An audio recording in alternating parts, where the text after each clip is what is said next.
Hey, what's up, y'all, and welcome to this episode of the Dharma Junkie podcast. So I kind of strayed away from doing interviews for a while. I just wasn't really in the right headspace for it, and since I don't really have anyone to answer to, I just kind of put the interviews on the back burner for a minute. But at the end of the day, I kind of missed it, and I missed having conversations with people in that capacity. So I'm back at it. And as you know, if you're a listener of this podcast, I have still been putting out Dharma talks and meditations, which I'll continue to do, but there's going to be a lot more interviews coming up again. So that being said, since I did miss it so much, I invited my friend Max Komes to be on the podcast. Max is a yoga teacher and a mental health professional whose work focuses on reconnecting the mind and the body, and he does an excellent job of that. We had a fantastic conversation about just that and a whole lot more that I think you'll really enjoy. But be on the lookout for more interviews, Dharma talks, and meditations and all that kind of jazz coming up soon. And without any further ado, Max Komes. You might catch yourself sliding in and out of a hallucinatory state. Just relax and enjoy it. Just relax and enjoy it. This is an experiment in mind formation. Information. Forming, controlling, operating your mind and your brain. We're using digital techniques to overload, scramble, confuse, unfocus your mind.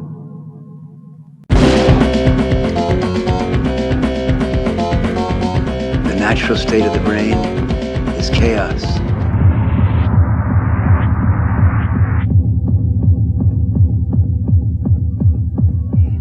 Chaos is beautiful.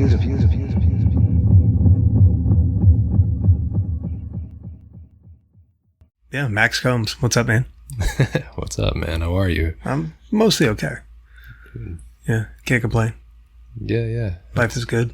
Life is very beautiful, man. Go ahead, and I feel like it would be wise right at the beginning here to just kind of let people know who you are, what you do, and... Yeah, for sure. And my last name is actually Komes, man. It's Max Komes. Is it really? Yeah. I've known you for like almost 2 years now, and wow, I feel like an asshole. That's one. Nah, and first and foremost, like with that, you've been a really good friend for the last 2 years, and it's one of those things I don't really correct people on because so many people say it like that, and it's just kind of how it's pronounced normally, but I've met other people with the same last name who also pronounce it Komes, and I don't know how our family pronounced it differently. I don't know where it came from, man, but Max Komes. That's insane to me. If you had to guess a percentage of people that mispronounce it, what do you think that percentage would be? It's 95%. I was going to say 90, but 95. That's up there. It's most people. So Max Komes. You got it. Yeah. Yeah. Okay. Well, Max Komes, do you want to tell people what you do? I appreciate you, brother. And again, like, thanks for inviting me onto the podcast and having the situation. And I appreciate having you as a friend, period. Same. Because you do really neat things. This podcast, I've seen you grow this for the last 2 years as well. And you've been a really cool, not only a friend, a mentor for me. No, thanks. It's cool to see you grow, man. See you grow Gulf Coast Dharma and all these things. Thanks, good job. Man. I really appreciate that. That means a lot to me. You have no idea. Quite honestly, you have no idea how much that means to me. But yeah, man, for sure. I guess I do a lot of kind of weird, eclectic, interesting stuff. I guess that's why we're friends. About me, where do you want me to start, man? I mean, do you want me to go into start wherever you want, health man. Counseling, or my background in healthcare, or how about we start studies with the healthcare and like what got you into wanting to do mental health counseling in the first place? Yeah, 100%. Good question. That was a huge journey for me, and it started like everything way back in childhood. The seeds were planted way back when I was a little kid, but I'll start from the career aspect of when I worked in the hospitals. I worked as a radiation therapist, or I was being trained to be a radiation therapist. Okay. I was in a program that was a 2-year program, and I worked in radiation oncology. I was surrounded by all these top doctors. I was surrounded by these people who were trying to cure cancer the modern Western way. Chemotherapy, Right. radiation, cutting the tumors out of people. And I thought that was working. I thought I was doing a really great thing as a 21-year-old kid going into a field where, yes, we were healing people, you know. And what I kept noticing is these doctors and therapists and nurses were just kind of following the same orders that they had been given for years and years and years, and nobody was really questioning the system. And it got to the point where, you know, a patient came in and we'd set them down on the treatment table. And we treated them, and it was like, next. Right. Next. And there were 40 patients in the day, and we didn't have enough time to really sit and genuinely listen to people's stories. And these people were on their deathbeds a lot of the time. Some of it was palliation, and you had a cancer journey when you were younger as well. You understand what the radiation process is like. Actually, I was very fortunate in that I didn't have to get radiation, but I do understand the treatment process. And, you know, while I was being treated, obviously I was in the hospital with several other children who did have to get radiation. So I was very close to it. Yeah. I was very fortunate in the fact that I did not have to get radiation for the particular type of cancer that I had. Yeah. But yeah, even without the radiation, it's still very rough. So I've been on that side of it, and I can only imagine how difficult it is being on the other side, especially seeing that many people, you know, per day, every day. And the nurses and doctors mean well, and everybody wants to see people heal. And at the moment, there's so many people that are overworked and underpaid, and nobody's getting into the psychological aspect of the field. So again, there's so many patients that they don't have time to slow down and actually focus on what's actually going on underneath the hood here. Can I help you through this suffering that you're currently feeling? Right. And I remember sitting with some people in between the sessions when I was kind of wheeling people to their rooms and to different parts of the hospital, and just listening to their stories, and like just being that kind of compassionate, gentle ear.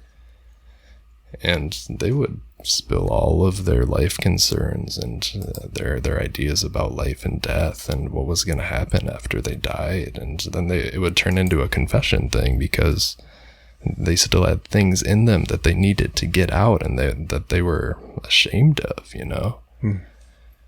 And what I started to realize was all of these internal mental mechanisms, these formations that have been underneath the hood for so long, they eventually got stuffed down and stuffed down and stuffed down to where, you know, now these people are on their deathbed and they're in a spot where they have to get rid of them. They have to get them out somehow. They're in that confession mode. And eventually it turns into something like a cancer. So that's a big reason I focus on the mind-body connection so much, because I truly believe that everything, and I've truly freaking seen that everything starts in the mind and eventually goes into physical formation. Yeah. And I think that's a really big Buddhist idea too, going back to your Theravada Buddhism stuff. Yeah. Everything starts in the mind. Everything is mind-made. Yeah. Yeah. Yeah, that's a really good insight, man. It's interesting that that's what you took away from that experience, but it's beautiful in a sense, you know, you noticing, like, especially being that young and noticing that, right? Like, because I feel, you know, I personally, I did not have that kind of insight and just that kind of view at that age. I was, just to be realistic, I was fucking dumbass when I was like 21 years old. Yeah, but same. Yeah, I mean, I think everybody is, right? Like, your brain's not even fully formed yet. But yeah, that's really profound for you to take that away at that age and and kind of move into the direction that you've moved into. I find that fascinating. Thank you, man. I suppose I was really fortunate because when I was growing up, I grew up in a really rural area of Illinois. So I grew up in a very safe spot, and I was surrounded by nature. I felt very connected to the natural world. Right. My father took me hunting when I was younger. I remember him going out and telling me this is what this plant is, and he planted prairie grasses around our creek side, and we were very in tune with nature, and it made me more of an observant person. So I was able to bring that observation into when I actually moved into the city and started doing these kinds of programs. Right. That's interesting that you have that background. I actually very much the same background in a sense. I didn't live with my father. My parents separated when I was really young, but I grew up, when I would go visit, he grew up in the country, and so we would always go hunting and fishing, and that's how I grew up, but the very, very same thing. It's like, this is what this plant is. This is a deer tracker that, they're, just all that, like these rabbit tracks, whatever, and I grew up very much, like half in the city, half in the country in that sense. And, I feel very fortunate for that because I venture to say that I have a lot of like survival skills that I wouldn't have learned any other way. Oh yeah, 100%. Yeah, that's beautiful, man. I didn't know that about you. Yeah, I didn't know that about you, so we can connect on that. That's cool. But yeah, no, I grew up like going hunting and fishing and camping and all that, man. Well, it's a connection to the natural world. I think that's extremely healing as well, and we're so far removed in the modern society that we're in boxes all the time. We're in a car that is a box, and we drive to our cubicles and we're in a box, and then we sit in our beds that are boxes. We're disconnected from the natural flow of life, I suppose. It's that supposition and the idea like we act like we are somehow separate from nature, and that we are not also nature. It's like it's man versus nature, and it's like, well, hey man, like you are nature. Right. Like, what about you is not completely natural? Like it just blows my mind. Anthropomorphic way of looking at the world, and I really love it. I mean, somewhere along my journey, I got into yoga. I mean, a lot of people know me as a yoga practitioner and a teacher around Pensacola, but part of one big thing that I've gotten onto the yogic traditions, and it's very similar in Buddhism because obviously Buddhism sprouted out of Hinduism, but it's that idea of reuniting yourself back to the mind, to the body, to the breath, and to your community, to your family, and then to the rest of the world. It's an increase of awareness to eventually reconnect with the whole of reality. Right. Exactly. Yeah. So do you feel like your experiences, like growing up, as you said, hunting with your dad, because I'm kind of making this connection just now, is like those were maybe my first experiences with mindfulness. I suppose so. Yeah. I remember sitting in my backyard and just kind of staring out at the trees or staring out at the cornfields. Or, I wasn't huge into the hunting aspect when I was younger, but I appreciate it now. And my dad taking me out and sitting in the field at 5 o'clock in the morning when the sun was first coming up. And then as a little kid, you're like, why are we doing this, Dad? This is miserable. Why did we get up so early? It's like 40 degrees. I remember going to stay with my dad, and I would like sleep on the couch over there when I would go to visit because I had 2 half brothers and a stepsister. And, they lived in a 3-bedroom house. Like I didn't have a bedroom, obviously, but I would sleep on the couch, and I have vivid memories of my dad waking me up at like 3 o'clock in the morning. And they're like, come on, get ready to go. Time to go. Put on the orange and the camouflage. Yep.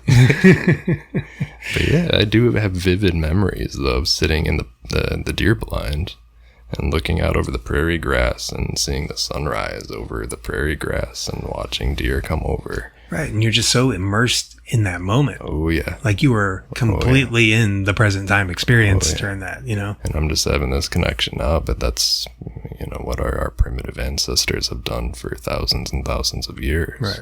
Yeah. And that really puts you back in tune with our our primitive source. Right. Yeah. I mean, obviously I don't hunt anymore. But yeah, I've just really fond memories of that. I'm just like that. A lot of it was being in nature because, most people don't really, I feel like most people, especially now, like don't really get to experience nature on that level. Like, I mean, they might go camping or they might go to the beach or they might go do all these things. Like, but structured way. It's another structured, removed way of nature where there's boardwalks and, you said, there's this designated beach area. But how often do we sit in the middle of a forest, in the middle of a remnant forest, and just really feel the stillness of the trees? Yeah. Yeah, for sure, man. I agree. Like, very rarely.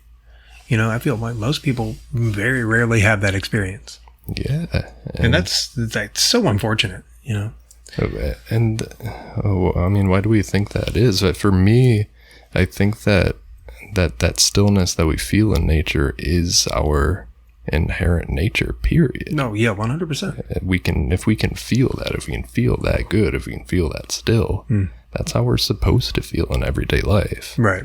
Yeah, no, I agree. I feel like it's almost by design.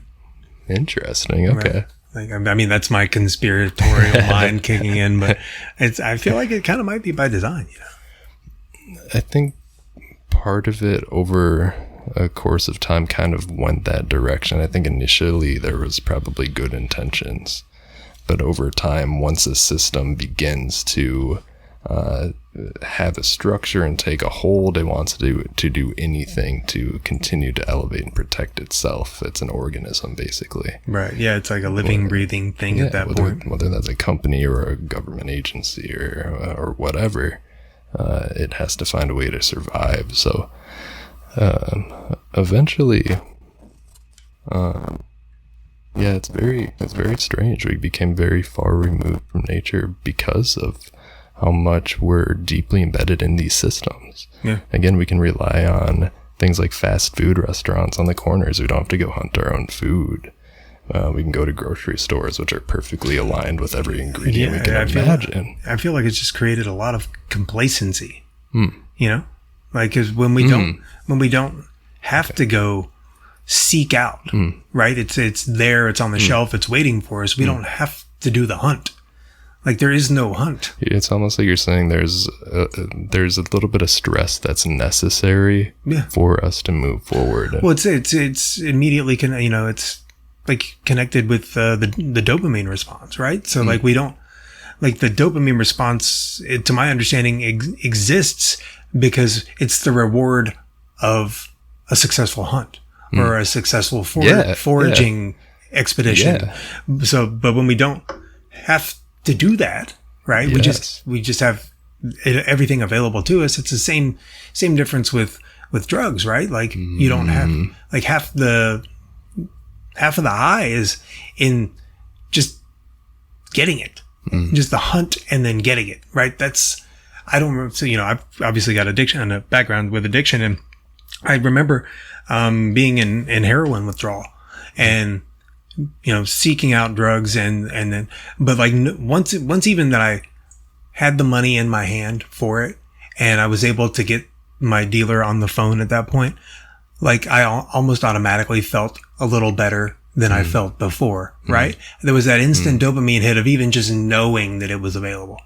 With, everything being available on the shelves, not heroin, obviously, but with everything just being available, there is no hunt, Basically similar things as heroin, though. And thank you for sharing that. That's a really good, connection. We basically have sugar loaded everything on the shelves, which are basically like crack cocaine, but that's a whole nother story.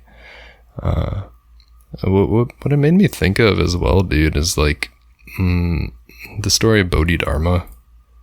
So Bodhidharma was an Indian monk, right? He came over to China and met these Chinese monks, and he looked at this group of meditating people and he says, there's wars going on, right? Like you guys are all extremely physically very weak. Right. Yeah. All you've been doing is meditating. There's no balance to your bodies. you can focus for a long period of time, but you're gonna die. Right. You have zero utility in the world. 100%. And I think that's a big one for me too. Like that mind-body connection. And again, I have a martial arts background as well. So Bodhidharma was a practitioner of an Indian martial art, what today would be called Kalari. And then that came over to China, and that's what he taught to these Chinese monks. Okay. And then that eventually became the Shaolin monks, or the Shaolin Temple, to what they know as them today. And that's amazing to me. Those guys are known to be badasses in every sense of the word. Yeah, they're like the ultimate badasses. The ultimate badasses. But they went from being the, very passive people to embracing the physical sides of their lives. Yeah. And I think that's what we see in the modern day world today, because we're in a very fortunate place in modern society where people do have fast food restaurants on the corners, and we do have very comfortable places to live. Right. I feel like we're a little bit spoiled by that, right? Very much so. And I feel like it's ultimately just created, and this is going to be like a horrible way to put it, but a weak society. Yeah. It's, and I don't want to say weak, but potentially like misled. Oh, for sure. And that leads right back to what I was saying. It's like almost like it was intentional in a sense, It's very true. Because if we were, again, like in touch with our own minds, in touch with our own bodies, we would know our free will. We would know that liberation that's talked about in Buddhism. Right. So you said you have a martial arts background. When did you start with that? Oh man, I think I was 12. Either 5th or 6th grade. And that was a Japanese style of karate called Ishinryu. I loved it. I fell in love with it right away. And I was never a child of intelligence. I had a very difficult time in school. I would have never guessed that. I appreciate that. That was a big struggle of mine. I had major ADHD and dissociative issues when I was a little kid. Really? I was prescribed medication like a lot of kids, a lot of people in our generations. And I had to figure out a way to focus. And I wasn't interested in any team sports in school. I wasn't interested in extracurriculars, but the thing that stood out to me was karate. Right. And I found out one day that one of my friends was doing it, and I'm like, Mom, Dad, like, please, let me do it. And I did it for, and until this point in my life, I've always done it. I've always dabbled in it. Right. There have been points where I've been away from it for longer periods of time, but that physical aspect of me has always been there, and it's been extremely important in my life. Very nice. Yeah, I did martial arts when I started about the same age. I would say I was about probably 10. Yeah.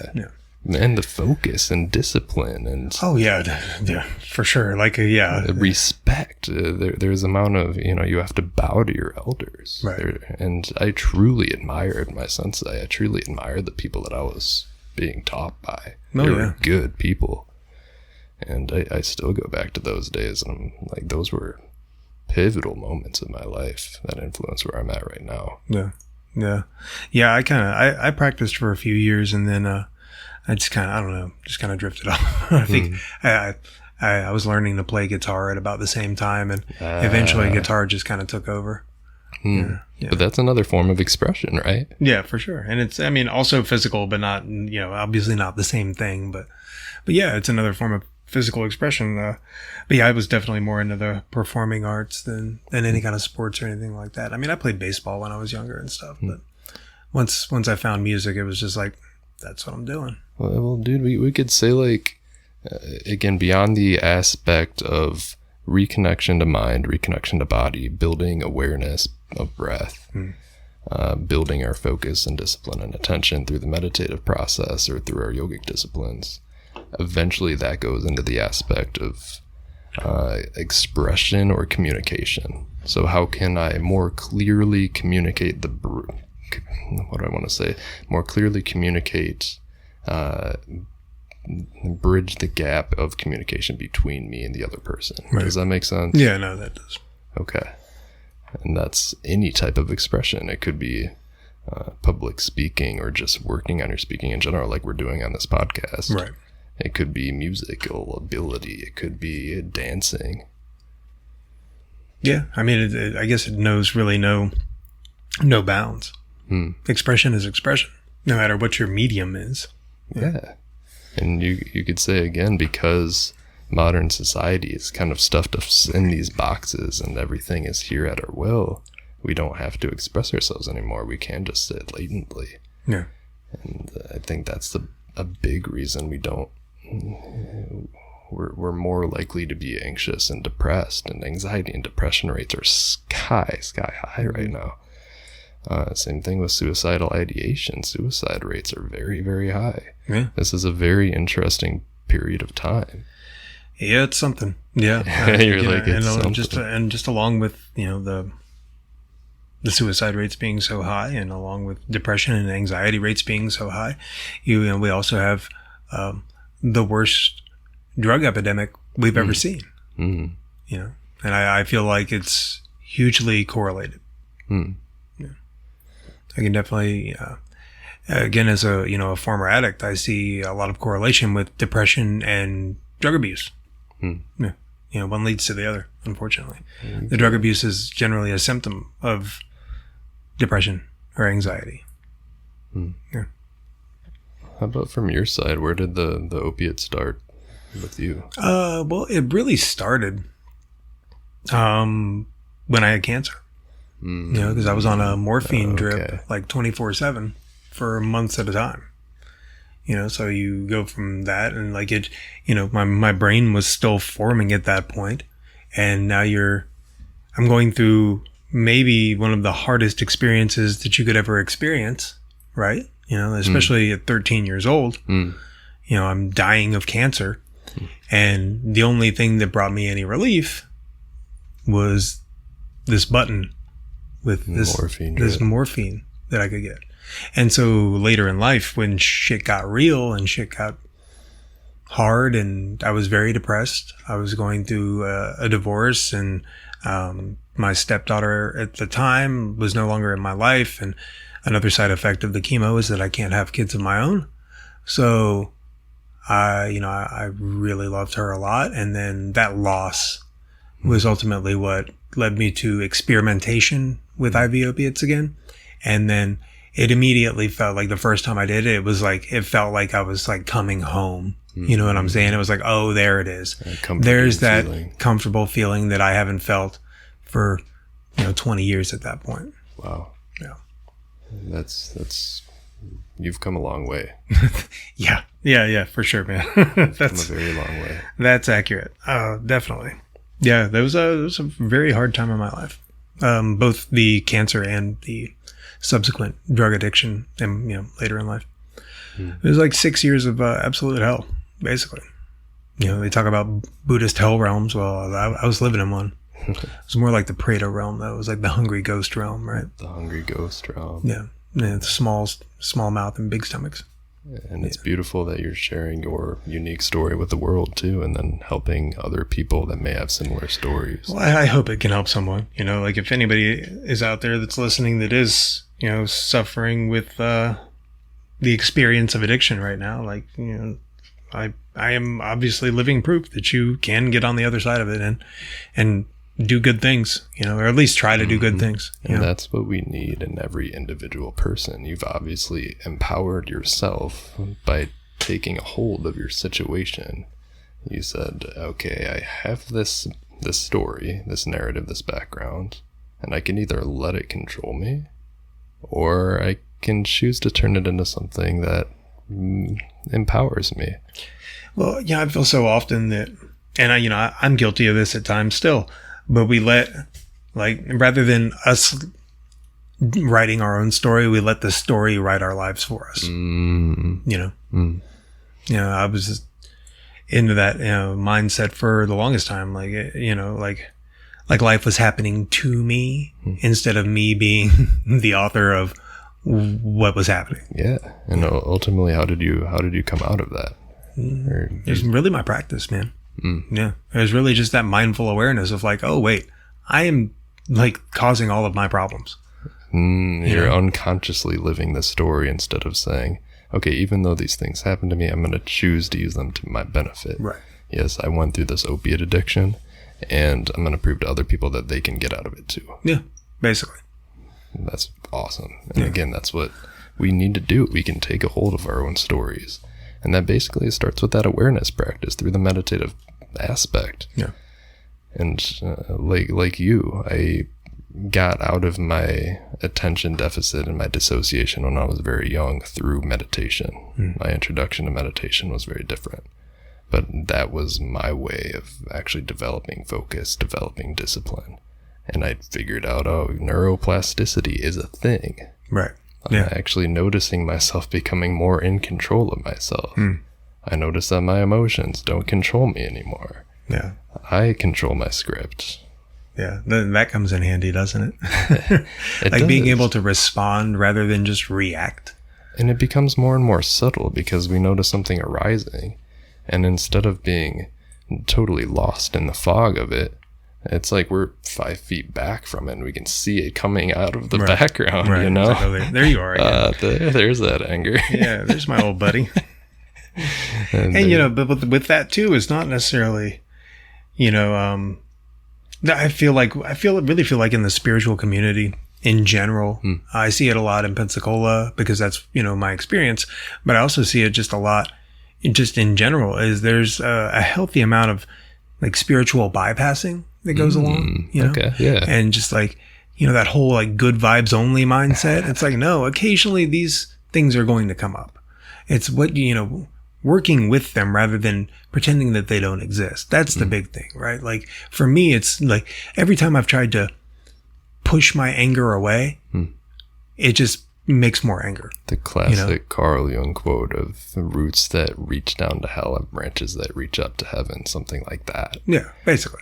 We have to go into the darkness a little bit, and that's a huge aspect of mental health counseling or shadow work or whatever the fuck you want to call it. Like it's all the same word for the same thing, but actually it's not going to be easy looking at our past and looking at the things that we've stuffed down forever. Yeah.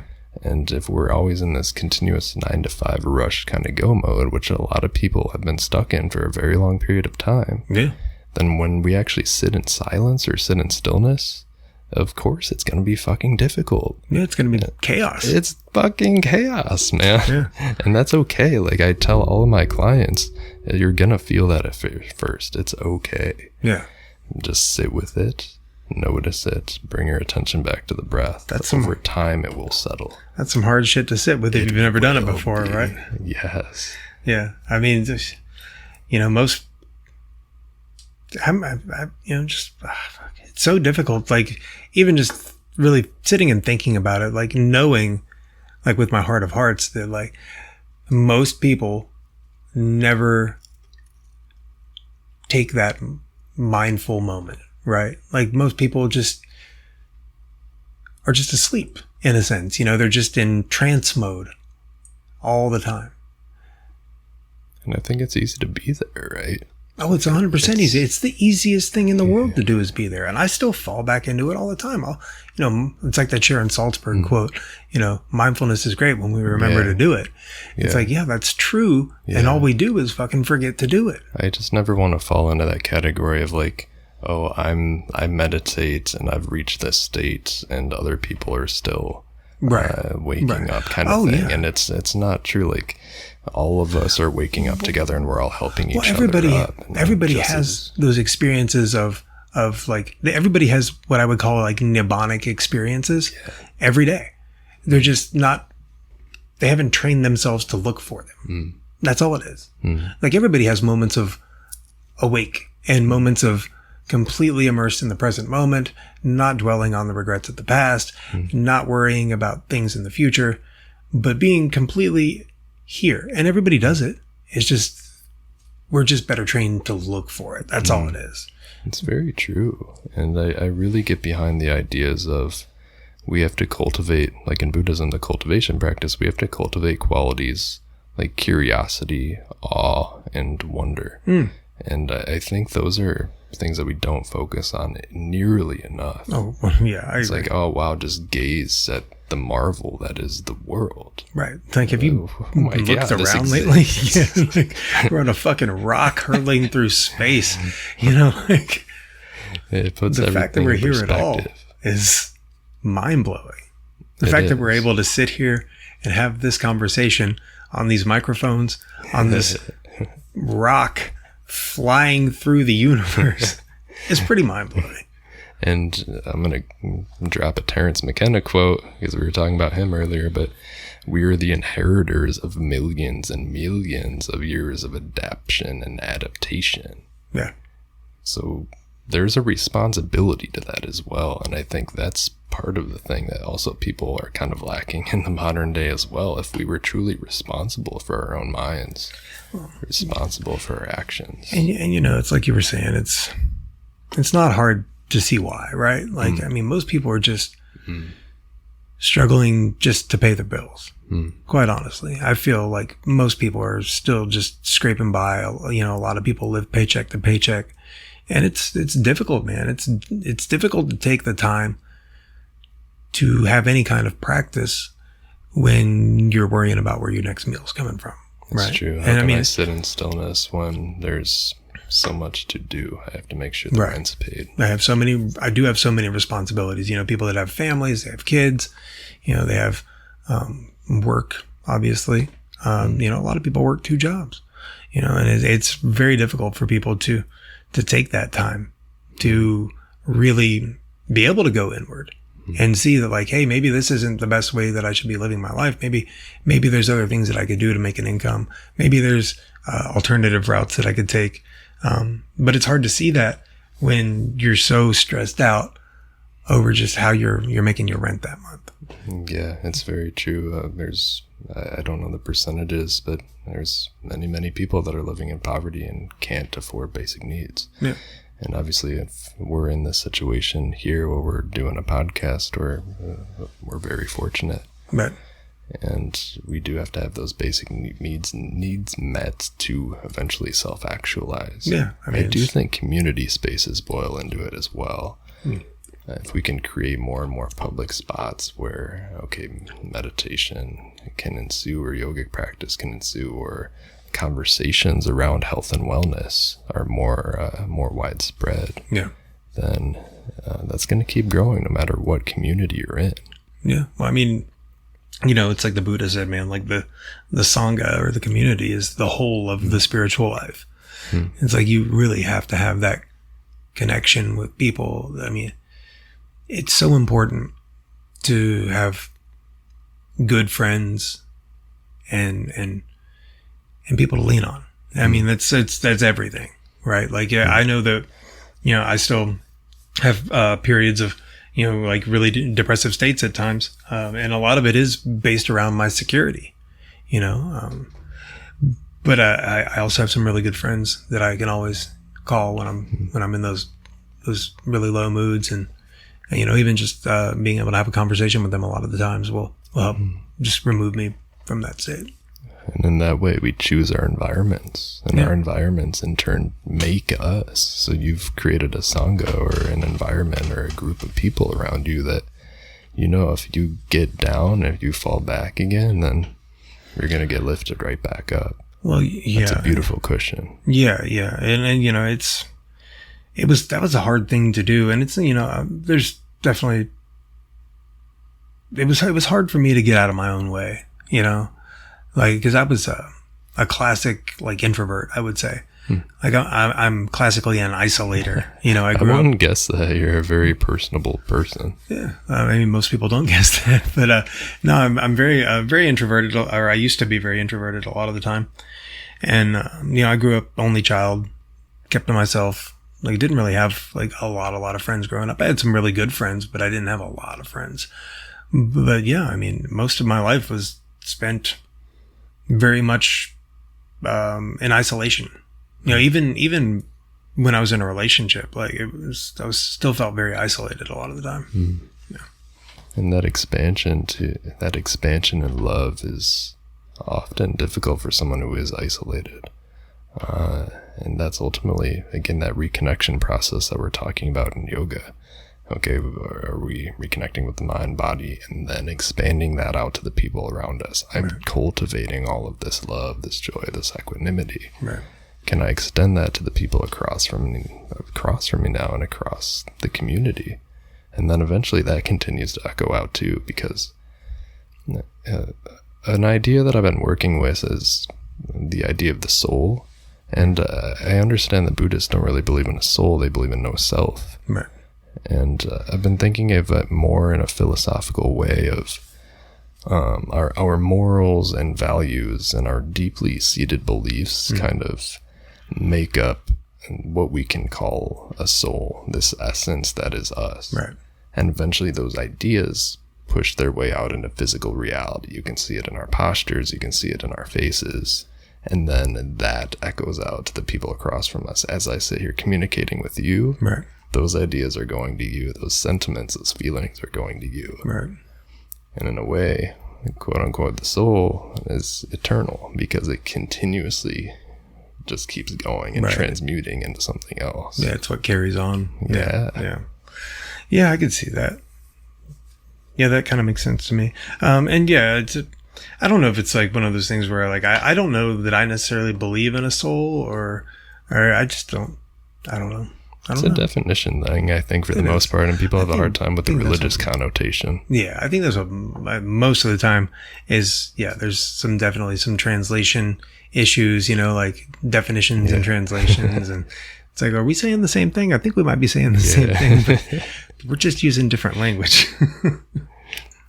And that's the big gap in anything, right? We have to actually sit down and ask each other questions. One big thing that I've really embraced in my life as well is just communication in general. I was in a similar situation, I suppose, when I was younger. I wasn't an only child. I had 3 older sisters, but I was a lot younger. And I don't feel like I had the opportunity to really speak up for myself a whole lot. So later in my adult life, I'm just now learning how to really communicate well and embrace that. And I'm noticing that as I do that, everybody has a vocabulary. So you come from a Buddhist lineage, primarily. You're going to have a Buddhist vocabulary. A bit. I mean, I'm what would be called an American convert Buddhist. Yeah. I grew up a Presbyterian. Yeah. So that's in your vocabulary too. And then if you talk to like an engineer or a mathematician or somebody like that, then they're going to have a mathematical language or speak in terms of science. I speak in terms of healthcare and biology and mental health and, neuroscience, things like this. And it's beautiful to be able to develop enough patience to listen to the person across from me genuinely and not judge what they're saying upon first glance, I suppose, first listen. Yeah. But to understand what's underneath it. What are you actually trying to say underneath the words? Right. What's the substance that's there? Yeah. What is the intention behind it? Like, what are you really saying to me right now? Yeah. Yeah. And that's continuing that expansion of love or connection, that yogic process. Yeah. I think connection's everything, man. I think it's, people ask, there's that classic, what's the meaning of life? And it's like, well, that's obviously going to be very, very subjective. But if like anybody was to ask me that question, I would really say that it's the connections that we make. I feel like that's really the meaning of life. It's the connections we make and what we can do to help each other. Ultimately, for me, that's the meaning of life. How can I help my friends upon the way? Continuing to reconnect. Yeah. And getting rid of or noticing all the blockages along the way that keep me from connecting. And that goes back to what you were saying earlier about just remaining curious. Bringing the sense of curiosity to even the people we know the best. Because if we really pay attention and if we're really curious, we'll learn new things about the people we think we know the best. Oh, dude, that's part of the reason I went into mental health counseling. I love hearing people's stories And again, we don't have to get into this mindset where, my ideas are right and I have to enforce my opinion. Right. It's more so like, I really want to genuinely understand what the person across from me is saying. And they have this whole universe that I've never heard before, It's their parents and their grandparents and their siblings and all these life experiences that are underneath each and every individual, and it's truly beautiful. And I want to understand, Yeah. No, I definitely resonate with that. I do too, man. That's one of the reasons I really love doing this podcast is being able to ask those kind of questions and learn about other people. Like I've met some really interesting people doing this podcast, and I've heard some really interesting stories, so like some really beautiful, profound stories. Some of them very touching, some of them very heartbreaking. And just being able to share that space and hear these people's stories has been an amazing experience. It's like one of my favorite things about this is just meeting new people and learning about them. And again, that kind of goes back to that soul aspect, because with every person that you host or with every person that anybody meets, a little part of them becomes you. So you're surrounding yourself with really inspirational people and all these really neat ideas and their stories, and their ideas are becoming a part of you in a way. They're solidifying in your synapses and they're in your body, literally, and you've created a really great environment for yourself. Yeah. And I'm proud to say that I've done the same thing in Pensacola as I've moved here too. It's beautiful to say. How long have you been here now? I moved here about 4.5 years ago, man. Yeah. Well, what brought you down here? Oh man, that's a story. Okay. So I graduated school. I eventually got out of radiation therapy in the hospital system. I was so fed up with what I saw with the cancer departments, and I didn't see it working. And I just wanted to find something that actually did work. I looked for jobs all over the country. I wasn't tied down to anything. And I had one job offer after applying in Oregon, like way west coast, and one job offer down here in Pensacola. And I'm like, I'm gonna move to the southern United States by the beach for a while. That sounds amazing. And you look at the pictures of Pensacola and it's like clear blue waters, and I'm like, yeah, this will be great. I'm in negative 15 degrees in Iowa right now.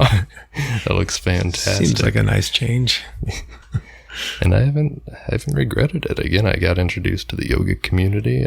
I learned yoga from a lady named Stacy Van, who owns Breathe Yoga Studios here, and she helps me reconnect with my body again after being away from martial arts for a while, and that kind of continued to solidify the idea within me that when we heal our bodies and minds with each other, then we're healing the whole of our bodies and the system and the community. Everything's connected. Yeah. So again, I work out my mental tensions, the physical tensions also relieve, and then it's all one thing. Yeah, I tell people that all the time. I was actually talking to somebody about that earlier. I was like, if the mind, body, and the spirit are not completely aligned, if even one of those is slightly like out of tune, it'll absolutely affect the other two, right? Yeah. Like there's this mind, body, and spirit connection, and yeah, I genuinely believe that. Like if any one of those is like slightly askew or slightly out of place, that it will absolutely bleed over into both of the others. Oh yeah, and it's like, if you see someone who's depressed, they're going to have slumped shoulders, right? They're going to be hiding their heart. Maybe their chest is going to be a little bit closed off. Right. Maybe someone who's angry, you're going to see it in their brow and their face. Their fists are going to be a little bit tighter. Yeah. And that has to do with hormonal reaction as well. When we hold tensions in certain areas of our bodies, then, especially in the core, tighten up the core, fear response, fight or flight. That's going to release adrenaline, that's in the area of the kidneys or the adrenal glands. And it's like that all the way up the body. Where we hold tension is what hormones are secreted. And eventually that leads to how we are as people. That's interesting. I didn't know that. But yeah, so like, what about you? Like, where would you say that you carry the bulk of your tension at? Yeah, that's an interesting question. The thing that I've faced the most in my life, especially since moving away from home, I came from a really small town. I had to push myself out into the world. It was the fear response. It was me like wanting to shut down and be afraid of the world. So it's like solar plexus area, that kidney, adrenal gland, me trying to protect myself. And slowly, as I've become more confident in myself as a mental health counselor and a practitioner of yoga in the area in Pensacola, I've really developed more confidence, and I've been able to straighten up my spine. I think spinal health and physical health, again, directly correlates to mindset. So mental resilience, physical resilience, one and the same. And if I notice excess tension somewhere, then I can utilize things like breath and slow movement or the yogic postures to loosen that up and come back to a state of balance and equilibrium. And that takes time. Stuff sometimes stacks up over years and years and years. And you notice it and you're like, holy shit, that's a deep freaking tension that's been there for a long time. Wow. It's going to take a while to work out. And, I just keep working at it, and eventually it's, you relax again. And yeah, mine, to answer your question fully, mine was in that stomach area. Yeah. Interesting. Yeah. I guess I can see that. But yeah, it's not a quick process, is it? It's like it takes forever. 'Cause I'm learning to trust as well. I'm learning to trust that I can trust myself and the environment that I'm in. Right. So can I surround myself with good people? Can I be in okay environments? Is the world actually safe? And for the most part, everywhere I've gone, the places I've traveled, I've been blessed to say that I've met some really great people that, we all want to uplift each other. How much do you think, like, that idea of viewing the world as safe or unsafe is, or not necessarily viewing, but your experience of the world? How much of your experience of the world, and would you say that other people's experience of the world all has to do with the way that they view the world, right? Like, so say if you view the world as a fairly positive place filled with good people, that you're going to see more positivity in good people.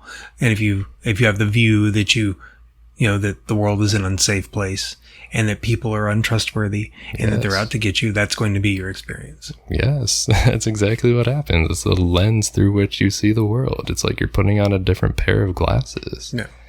And I truly, truly believe that. And if I see the world through a positive lens, and obviously I don't want to say like, oh, rainbows and butterflies, everything's great all the time, but we can also look at scenarios of pain and tragedy and say, this gives us room to improve. Let's grieve. Let's take this in. But we have work to do here, and we can't just stay in the grief and sorrow. Yeah. Does that make sense? It's almost an opportunity and growth mindset rather than let's play the victim role in everything that happens to us. Right. Yeah, that makes perfect sense to me, man. For sure. So, what do you been working on lately? I know you're still in grad school, about to wrap that up pretty soon. Yeah, I think I'll graduate in May. That's awesome. I'll have my master's in mental health counseling. Thank you, man. That's beautiful. Yeah, I love that. I've loved watching your journey over the way. I remember when you first signed up for school and you were like, going to grad school. I was like, that's amazing. Yeah. I've kind of like been living vicariously through you in that sense. It's like as I watch you for me, man. Like I know. I appreciate you saying that, because like at the beginning of my grad school journey, it wasn't easy for me to get back into it. And I, again, struggled with intellectuality, I guess, for most of my life. I love studying nowadays and I love being able to work my mind, but it's not something that came natural to me.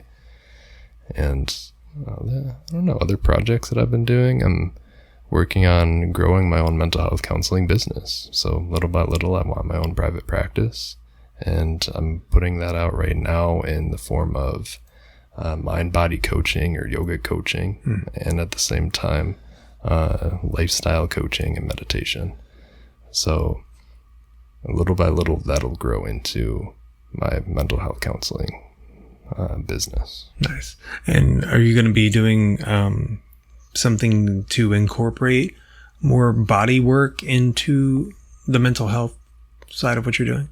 Because I know we had talked about that before, and that was like really one of your big focuses was reintroducing the body into the mental health community, right? So like, because it's just like, we've been talking about this entire time, there's this state of disconnection from mind and body.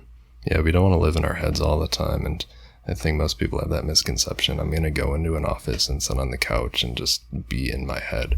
But to develop emotional intelligence, you have to feel out your entire system. Our bodies are much, what do I want to say here? They're much more evolved than our prefrontal cortex or our outer cortex of our brain. And in a sense, our bodies are more wise than our brains. So again, if we're afraid of a situation, then we're going to feel it in our guts. Oh, yeah. That gut feeling, if we're depressed, again, we're going to feel it in our hearts and shoulders, that grieving that we feel. And on the other side of the spectrum, if we feel like we're loved and supported and uplifted by the people around from us, we get that warm feeling in our hearts, it makes you smile, and you can feel it as you just think about it. It's really beautiful. And in that sense, it's like a placebo effect. So to answer your question, like, I really want to bring awareness of the body in my mental health counseling practices, period. That is part of the emotional regulation process, and it's part of emotional awareness, period. Yeah. So you feel like do you think you'll be moving into doing any like somatic work with your clients? Yeah, given that I've had the yogic background, I'm not sure exactly how it's going to look yet, but at least sitting one-on-one in counseling, it's going to be breathing into certain areas of the body, feeling if you have tension or if you have a certain feeling somewhere, and then identifying what's actually going on with that feeling that's arising. Right. Okay, when's another time that you felt this? Let's dive into that a little bit. Yeah, how old is the feeling? Yeah, how far does it go back? Yeah. And then maybe if I want to bring in my yogic work into it, then it would be adding in asana practice or adding in postures to help release that tension in a certain way. Yeah. It sounds like a lot of what you're doing as far as like the connection with the mind and the body is all just, it's really like Satipatthana stuff, right? It's all like mindfulness of the body. Yeah. It's mindfulness of the body and then seeing the connection to the mind and the lens that we're viewing the world through. In all honesty, man, that's just what we have to do. We have to translate these worlds of Buddhism and Hinduism and these practices in the East that really work. Oh, yeah. And my duty is to be a bridge. They haven't been around for this long because they don't work, right? Thousands of years, man. And my duty is to be the bridge, as is yours. Yeah. And I come from healthcare, and I want to show, like, I'm going to put it into a language that's very understandable for everybody in the West or where we come from. So everybody can digest it. Yeah, it's man, I tell people all the time, like, man, I don't know shit. I'm just like a conduit for the Dharma. That's all I am. I'm just a voice box. Like, this stuff's old, man. But yeah, no, that's been so helpful to me. Is just noticing how the emotions present themselves in the body, right? Like that has been one of the biggest key factors in being able to like learn to regulate my mind and learn to regulate my emotions and learn to get control of this thing in even the smallest way is like, how does it show up? What does it present itself like? And it's like, you can kind of get in front of the emotion before it even really happens up here. You can stop it midway and be like, whoa. 100%. And also the aspect of thoughts. You always say something like the brain is another organ, and it's going just like the heart beats, the brain is going to think. You always say stuff like that, and it's really freaking true. We don't have to go along with everything that our brain thinks. Right. Sometimes it's not ours. It's from society, or it's from the people that we grew up around, or it's from TV commercial 15 years ago. Yeah. Yep. It's like, yeah, I mean, the mind is just another autonomic process. That's all it is. Thinks on its own. If you sit and watch it, you can see thoughts arise, and you're like, where did that even come from? It's mind-boggling that we're not taught any of these things in our schools. Yeah. Like, reconnect with our breath. Okay, we can actually choose to relax when we want, or we can choose to think in the direction that we want. Yeah, I mean, it feels like I feel like that would be such a profound thing to teach in schools. We're taught social studies and science and mathematics and English, but nobody's like, hey, here's some techniques to help calm yourself down when you're feeling a certain way, or here's just nothing about mental health whatsoever, really. It's almost like it seems too rudimentary. Like, let's retrain our breath. Let's learn how to breathe. Right. Like, no, we'd rather complicate it and say, let's learn about social studies. Yeah. Yeah. Not that that's not important, but we have to learn how to actually work our biological machine that is our human body. They'd probably be a good idea. I think so. Where can people find you at, man? Yeah, so I have a website as well, maxkomes.com, maxkomes.com, and all of my coaching and counseling services are on there. And also social media, max.komes. And I think Twitter, there's no dot in it, but yeah, I'm on the social medias. I appreciate you, man. It's X now. It's not Twitter anymore, it's X. Oh, it is X. He's trying to make everything related to SpaceX. I just want to complicate everything. It's what we do as a society, right? No, but I appreciate Calm the monkey mind. Yeah, that's it. No, I appreciate you, man. Thank you for taking the time to come over and sit in the sweltering heat and record this podcast with me. It's been a pleasure, man. Thank you very much. Hey, thanks again to my friend Max Komes for being on the show. And if you'd like to get in touch with Max, he can be found at maxkomes.com. That's maxkomes.com. As always, this has been Dharma Junkie, and I'm Justin. I really appreciate all of you listening. If you even made it this far in the episode, congratulate yourselves. I've got a bunch more interviews coming out pretty soon, and as always, there will be Dharma talks and meditations and stuff posted to the podcast feed, and more to come. Thank you all.